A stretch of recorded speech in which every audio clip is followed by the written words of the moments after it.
અત્યારે મહત્વપૂર્ણ સમાચાર મળી રહ્યા છે। વાવ-થરાદ જિલ્લાથી આ વર્ષે રાજ્યકક્ષાની ઉજવણી વાવ-થરાદ જિલ્લા ખાતે કરવામાં આવી। 26 જાન્યુઆરી 2026 આજે સમગ્ર દેશમાં 77મા પ્રજાસત્તાક પર્વની ઉજવણી કરવામાં આવી હતી। ત્યારે ગુજરાત રાજ્ય માટે ગૌરવની વાત એ છે કે આ વર્ષે રાજ્યકક્ષાની ઉજવણી બનાસકાંઠાના નવરચિત વાવ-થરાદ જિલ્લાના મલુકપુર થરાદ ખાતે કરવામાં આવી હતી, જેમાં થરાદના હેલીપેડ ગ્રાઉન્ડમાં યોજાયેલા ભવ્ય સમારોહમાં લોકશક્તિ અને રાષ્ટ્રભક્તિનો અદ્ભુત સંગમ જોવા મળ્યો હતો, જેમાં રાજ્યપાલ આચાર્ય દેવવ્રતજી અને મુખ્યમંત્રી ભૂપેન્દ્ર પટેલની ગરિમામય ઉપસ્થિતિમાં આ કાર્યક્રમ યોજાયો હતો, જેમાં રાજ્યપાલે ગૌરવભેર રાષ્ટ્રધ્વજ લહેરાવી ધ્વજવંદન કર્યું હતું। ત્યારબાદ તેમણે ખુલ્લી જીપમાં પરેડનું નિરીક્ષણ કરી માર્ચ પાસ્ટની સલામી ઝીલી હતી, જેમાં ઉજવણી દરમિયાન ગુજરાત પોલીસના જવાનોએ દિલ ધડક નિદર્શનો પ્રસ્તુત કર્યા હતા।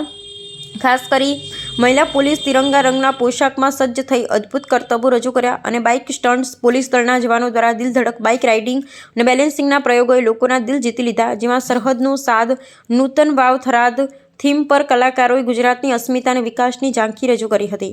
અને આ પ્રસંગે મુખ્યમંત્રી દ્વારા રવિવારે જ થરાદ ખાતે નવીન સેવા સદન ગૌમાતા સર્કલ અને દુધવા જીઆઈડીસીનું ભૂમિપૂજન કરવામાં આવ્યું હતું। નવો જિલ્લો બન્યા બાદ પ્રથમવાર આટલી મોટી ઉજવણી થવાથી સ્થાનિક નાગરિકોમાં અનેરો ઉત્સાહ।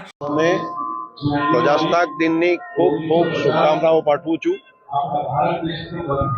રાજ્યના મુખ્યમંત્રીશ્રી અને માન્ય ગવર્નરશ્રીનો આભાર માનીશ કે તેમણે આ સરહદી વિસ્તાર એવા નવરચિત વાવ થરાદ જિલ્લાની અંદર રાજ્ય કક્ષાના ધ્વજવંદન માટેનું આયોજન કર્યું।